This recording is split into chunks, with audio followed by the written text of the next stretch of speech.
Good morning everyone, welcome back to our channel, welcome to another new vlog। আশা করি তোমরা সবাই ভালো আছো, সুস্থ আছো। দেখো সকাল সকাল দুই বন্ধুতে বেরিয়ে পড়লাম, যাওয়ার কথা ছিল তিনজন। শৈলী যেহেতু যাচ্ছিল না, রানীর মনটা একটু খারাপ ছিল, কিন্তু আমার মনের মধ্যে ছিল এক অদ্ভুত রকমের শান্তি। এই শান্তি যা বলে প্রকাশ করা যাবে না।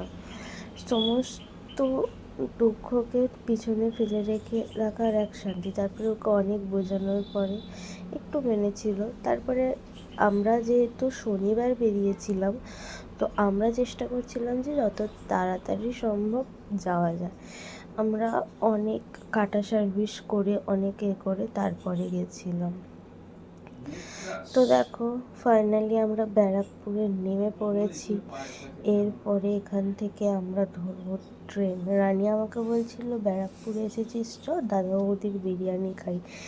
আর রানীর আজকে ছিল নিরামিষ, ওই জন্য আর খাওয়া হয়নি। ঠিক আছে, নেক্সট টাইম যখন আসবো তখন যাবো। এখন যে উদ্দেশ্যে বেরিয়েছি সেটাই আছে। দেখো ব্যারাকপুর থেকে ট্রেনে চেপে সোজা নেমে পড়েছি নৈহাটি। সত্যি বলছি, এডিট করতে গিয়েও যেন এক গায়ে কাঁটা দিয়ে উঠছে। কত দিনের ইচ্ছা পূরণ হলো। আর যখন স্টেশনের নামটা দেখি, রানীকে বলছি যে থ্যাংক ইউ রে আমার এই স্বপ্নটা পূরণ করার জন্য। তারপরে দেখো বেশ অনেক দিন পর রিক্সায় চেপেছি। আর দেখো ডালাও কিনে নিয়েছি। আর একবার লাইনটা দেখেছো, কত লাইন! প্রায় 2 ঘন্টা লাইন দেওয়ার পরে আমরা মায়ের দর্শন পেয়েছিলাম।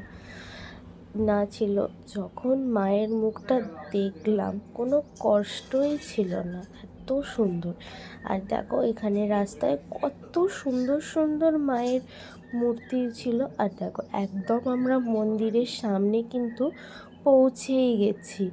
এরপরে মন্দিরে ঢোকার অপেক্ষা। আর মায়ের মুখটা মানে এইভাবে যে মায়ের মুখটা দেখছি, ক্যামেরায় হয়তো অতটাও ভালো করে বোঝা যাচ্ছে না, বাট তোমাদের সাথে শেয়ার করব অবশ্যই। দেখো মানে যেন মানে জলজ্যান্ত মা উপস্থিত আছে, এত সুন্দর লাগছে।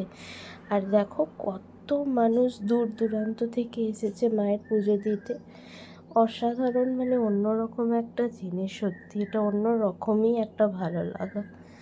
রানী এদিকে দাঁড়িয়েছিল, আমিও একটু ভিডিও করে নিয়েছিলাম। এই ভালো লাগাটা সত্যি কারোর সাথে শেয়ার করার মতন নয়। আর দেখো আমাদের পুজো দেওয়াও হয়ে গেল, এরপর বেরিয়েও পড়লাম। আমরা বেরিয়ে এবার যাচ্ছি কিছু খেতে। আর এখানে সমস্ত হোটেলেই নিরামিষ, তো আমরা নিয়েছিলাম পুরি আর সবজি। তো দেখো মোটামুটি খাওয়া দাওয়া করে নিই। রানী 1 প্লেট নিয়েছিল, আমি 1 প্লেট নিয়েছিলাম। আর শুধুই এই পুজো দেওয়াটাই আমাদের কাজ ছিল, আর সেরকমভাবে কোনো কাজ ছিল না।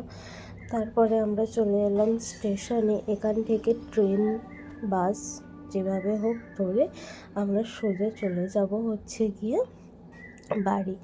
তো চলো আজকের ভিডিওটা তাহলে এখানেই শেষ করা যাক। খুব শীঘ্রই দেখা হবে অন্য কোনো ভিডিওতে। বাই, সাবস্ক্রাইব করো চ্যানেলটা।